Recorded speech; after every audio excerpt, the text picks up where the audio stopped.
జై శ్రీరామ్, శ్రీమాత్రే నమః, శ్రీ గురుభ్యో నమః. 2024 సంవత్సరం జనవరి మాసంలో ఆఖరి వార ఫలితాలు అంటే జనవరి 28వ తారీఖు నుంచి ఫిబ్రవరి 3వ తారీఖు వరకు ఈ వారం యొక్క వార ఫలితాలు. ఈ వార ఫలితాలు ఏ గ్రహ దేవతలు ఏ ఏ స్థానాల్లో ఉండి ఈ వార ఫలితాన్ని ప్రసాదిస్తున్నారు. ముందుగా ప్రథమంగా మేషరాశిలో గురు భగవానుడు సంచారం జరుగుతూ ఉంది. అలాగే కన్యా రాశిలో కేతు సంచారం, ధనుసు రాశిలో కుజ బుధ శుక్రుడి సంచారం ధనుసు రాశిలో జరుగుతుంది. ధనుసు రాశిలో ఉన్న బుధుడు 2వ తారీఖు నుంచి ధనుసు రాశిని వదిలి మకర రాశిలోకి వెళ్తూ ఉన్నారు. మకర రాశిలో సూర్యనారాయణమూర్తి సంచారం, శనీశ్వరుని సంచారం కుంభరాశిలో, రాహుదేవుని సంచారం మీనరాశిలో జరుగుతూ ఉంది. ఈ గోచార గ్రహస్థితుల రీత్యా ఈ వారం వార ఫలితాలు ద్వాదశ రాశుల వాళ్ళకి అలాగే ద్వాదశ లగ్నాల్లో పుట్టిన వాళ్ళకి ఎలా ఉంటాయన్నది మనం పరిశీలిద్దాం.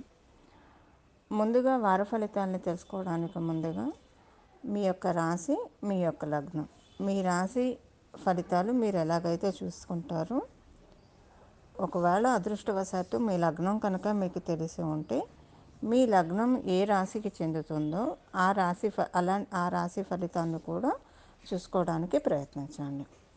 ఇంకా ఈ వారం యొక్క విశేషాంశం ఏంటంటే కుజబుధ శుక్రులు వీళ్ళు ముగ్గురు కూడా ధనుసు రాశిలో సంచారం జరుగుతూ ఉంది. అంటే బుధుడు 2వ తారీఖు నుంచి ధనుసు రాశిని వదిలి మకర రాశిలోకి వెళ్తున్న ఈ వారం 5 రోజులు బుధుడు కుజుడు శుక్రుడు వీళ్ళ ముగ్గురు కలిసి ధనుసు రాశిలో సంచారం చేస్తూ ఉన్నారు. ఎప్పుడైనా బుధుడు శుక్రుడు కలిస్తే జన్మజాతకంలో అయినా సరే లక్ష్మీనారాయణ యోగం అని చెప్తాం. లక్ష్మీనారాయణ యోగం అక్కడ ఫలిస్తుంది. అయితే ఈ లక్ష్మీనారాయణ యోగం ఏ ఏ రాశుల వాళ్ళకి ఎలాంటి ఫలితాన్ని ఈ వారం ప్రసాదిస్తూ ఉంది. తర్వాత 2వ తారీఖు 3వ తారీఖు బుధాదిత్య యోగము ద్వాదశ రాశుల వాళ్ళకి, ద్వాదశ లగ్నాల్లో పుట్టిన వాళ్ళకి వర్తిస్తుంది. ఇక మనం ఫలితాలు తెలుసుకుందాం. ధనుసు రాశి మొదలుకొని మేషరాశి వరకు కూడా గ్రహమాలిక యోగం మనకి చోటు చేసుకుంటూ ఉంది. ఈ గ్రహమాలిక యోగం ధనుసు రాశిలో ఉన్న కుజబుధ శుక్రులు, అలాగే మకరంలో ఉన్న రవి, కుంభంలో ఉన్న శని, మీనంలో ఉన్న రాహువు, మేషంలో ఉన్న గురుడు వీళ్ళందరూ కూడా గ్రహమాలిక యోగాన్ని ప్రసాదిస్తూ ఉన్నారు. ఈ గ్రహమాలిక యోగం అంటే ఏంటంటే ఒక అల్లిన దండ, చక్కగా పూలన్నీ కూడా ఒక దండలాగా అల్లితే అది దేవుడికి చక్కగా ఒక మాలగా వేస్తే చూడటానికి కన్నుల విందుగా ఉంటుంది. చాలా ఆహ్లాదంగా అనిపిస్తుంది. విడివిడిగా ఉండే పూలు కంటే కూడా ఒక మాలలాగా అల్లిన పూలు విశిష్టం ఎక్కువగా ఉంటుంది.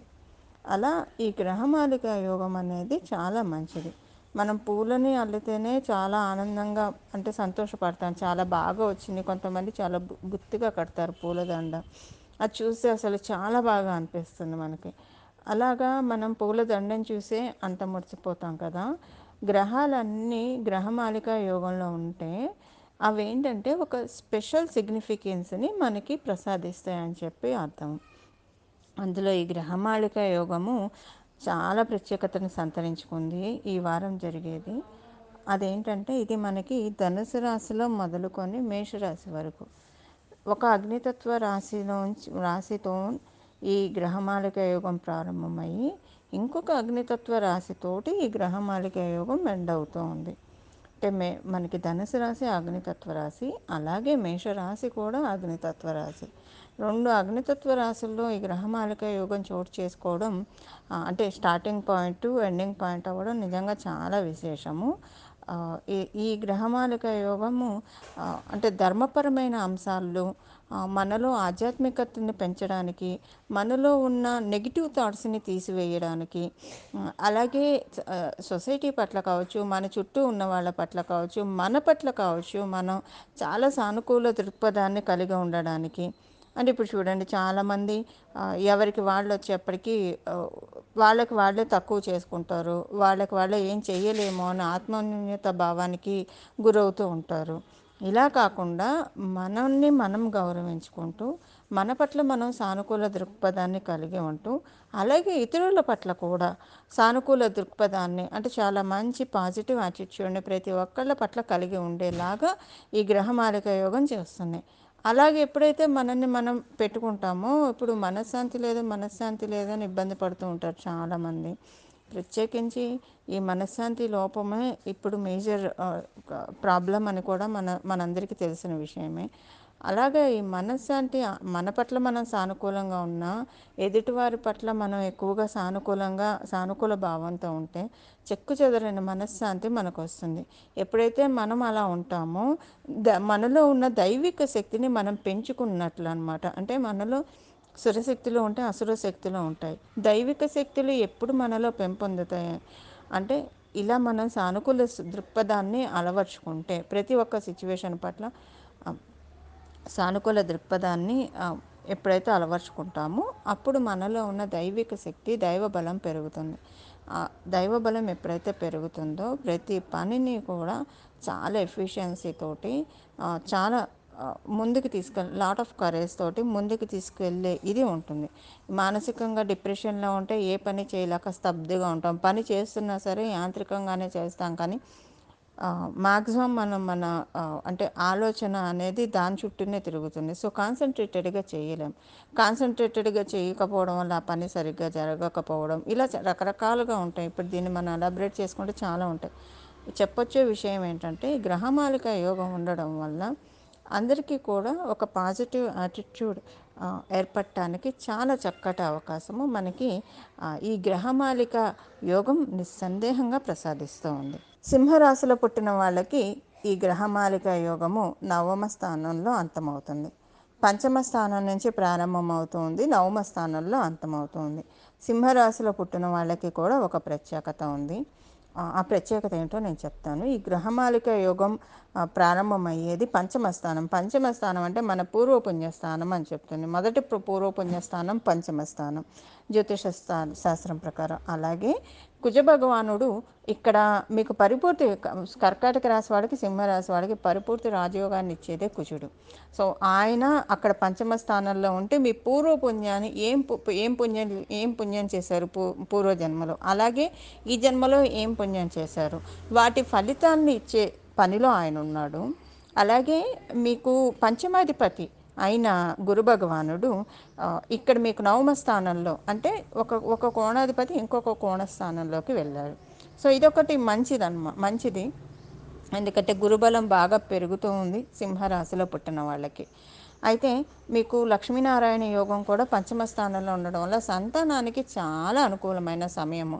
మీరు సంతానం కోసం ప్రయత్నిస్తుంటే అవన్నీ జరుగుతాయి. అలాగే మీకు ఏదైనా ఆడవాళ్ళు అయ్యండి మీకు ఏమన్నా పీరియడ్ రిలేటెడ్ ఇష్యూస్ ఉంటే అవన్నీ కూడా తొలగిపోవడానికి చక్కటి అవకాశం ఉంది. అంటే ఒక మంచి డాక్టర్ యొక్క మందు ద్వారా అవన్నీ తొలగిపోవడానికి మంచి అవకాశం ఉంది. చాలా మంచి నిర్ణయాలు తీసుకుంటారు. అంతకుముందు మీరు తీసుకునే నిర్ణయాలు తీసుకొని పక్కన పెట్టేసి అటకెక్కించేసి చూద్దాంలే తర్వాత చేద్దాం నిర్ణయం అయితే కొన్నిసార్లు ఎలా ఉంటుందంటే మన నిర్ణయాలు తీసేసుకుంటాము, కానీ అవి ఇంప్లిమెంటేషన్ ఆచరణలోకి వచ్చేప్పటికీ అటకెక్కించేస్తాం, తర్వాత చేద్దాంలే ఇప్పుడు వద్దులే అని చెప్పి. అయితే ఈ వారం ఏంటంటే ఏవి అటకెక్కించకుండా, ఎందుకంటే కుజుడు కదా ఇప్పుడు మీ చేత నిర్ణయాలు తీసుకునే విధంగా మనకి ప్రోత్సహించేది. సో వెన్నుతట్టి ప్రోత్సహించే విధంగా మీ నిర్ణయాలన్నీ కూడా జరగడం మీరు చూస్తారు. అంటే చక్కగా ఎలాంటి జంకు బొంకు లేకుండా ఆచరణలో పెట్టి, అంటే హెసిటేట్ అవ్వకుండా భయపడకుండా చక్కగా ఆలోచిస్తూ ముందుకు వెళ్ళడానికి అవకాశం బాగా ఉంది. ఇది అందరికీ వర్తిస్తుంది. ఒక ఉద్యోగస్తులని కాదు, వ్యాపారస్తులని కాదు, గృహిణీలని కాదు, వర్కింగ్ ఉమెన్స్ అని కాదు, సీనియర్ సిటిజన్స్ అని కాదు, ప్రతి ఒక్కరికి కూడా నిర్ణయానికి సంబంధించి ఏదైనా పనులు అవ్వకుండా ఉంటే అవన్నీ అవ్వడానికి అవకాశం ఉంది.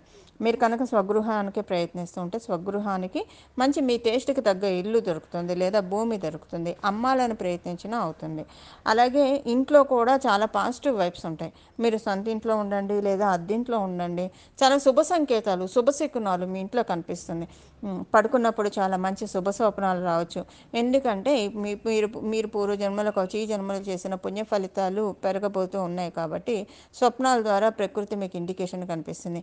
ఇంట్లో చక్కటి సుగంధమైన పరిమళం రావడము, ఇంట్లోని వాళ్ళు చాలా ఆనందంగా ఉండడము, మీరు కనుక అంటే మీరు సింహరాశిలో పుట్టిన వాళ్ళు ఉంటే కనుక ఎక్కడ ఉంటే అక్కడ ప్రశాంతంగా ఉంటుంది ఇంట్లోని వాళ్ళకి, ఇంట్లో ఆనందంగా ఉంటుంది, ఇంట్లోని వాళ్ళందరూ కూడా ఆనందంగా ఉంటారు, మంచి శుభవార్తలు అందుకుంటూ ఉంటారు, శుభ సంకేతాలు మీకు అర్థమైపోతూనే ఉంటాయండి. ఇలా రావడానికి చాలా చక్కటి అవకాశం ఉంది. సో చక్కటి డెసిషన్స్ తీసుకొని ముందుకెళ్ళడానికి, ప్రత్యేకించి స్పోర్ట్స్ రంగంలో రాణించాలనుకునే వాళ్ళకి ఇది చాలా చక్కటి శుభ సమయము. అలాగే డిజిటల్ మీడియాలో బాగా రాణించాలనుకునే వాళ్ళకి ఏదైనా స్టెప్స్ తీసుకోవడానికి ఇది ఇది చక్కటి శుభ సమయము. అలాగే అకౌంటింగ్ ఫీల్డ్స్లో ఉండే వాళ్ళకి కూడా ఇది చాలా చక్కటి శుభ సమయం. అకల్ట్ సైన్సెస్లో ఎవరైతే ఉంటారో అంటే ఏదైనా డీప్ సెర్చ్, ఆధ్యాత్మికంగా డీప్ సెర్చింగ్లో చాలామంది ఉంటారు.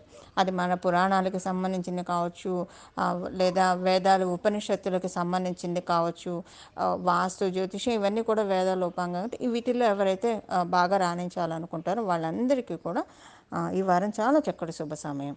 సో చక్కటి కృషితోటి పైకి రావడానికి ప్రకృతి ఆశీస్సులు అందజేస్తూ ఉంది. అందుకోవడానికి చక్కగా మీ వంతు ప్రయత్నం కూడా మీరు చేయండి. చూశారు కదండి మీ రాశి ఫలితాలు.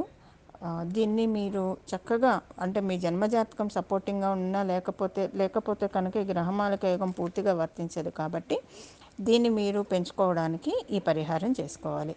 చేయాల్సిన పరిహారం వచ్చేసేసి గురు పరంపర ఏదో ఒక గురువుని నామం జపం చేయాలి. దక్షిణామూర్తి స్వామివారు కావచ్చు, శ్రీ గురు దక్షిణామూర్తయే నమః అని అనుకోండి, శ్రీ గురు దత్త, జయ గురు దత్త, శ్రీ దత్త శరణమమ అనే అనుకుంటారా, కృష్ణం వందే జగద్గురుం అనుకుంటారా, శ్రీ పూజ్యాయ రాఘవేంద్రాయ నమః అని అనుకుంటారా, జై సాయినాథ అనుకుంటారా, మీ చాయిస్. ఎవరో ఒకళ్ళ దైవం, ఇప్పుడు నేను చెప్పిన వాటిలో ఏదో ఒక దైవాన్ని నామాన్ని పట్టుకొని మనం స్మరించడం వల్ల చాలా మంచిది. అయోధ్యలో రామ మందిర ప్రతిష్టాపన అయిన శుభ సందర్భంలో మనందరి జీవితాల్లో అంత చక్కటి అంటే త్రేతాయుగాన్ని మనం ఈ కలియుగంలో ఆవిష్కరింపచేసుకున్నాము. అందరి జీవితంలో చక్కటి శుభాలు వెలుగులు విరజిమ్మాలి. దానికి మనం గురువుని పట్టుకుంటే అది ఇంకా మనం చక్కగా కాంక్రీట్ చేసుకోవడానికి అవకాశం చక్కగా ఉంటుంది. ఇలా మీరందరూ చేసుకుంటారని చెప్పి ఆశిస్తూ, చేసుకోవాలని చెప్పి నేను కూడా మనస్ఫూర్తిగా భగవంతుడిని ప్రార్థిస్తూ పూజిస్తూ మంగళం. నమో భగవతే వాసుదేవాయ.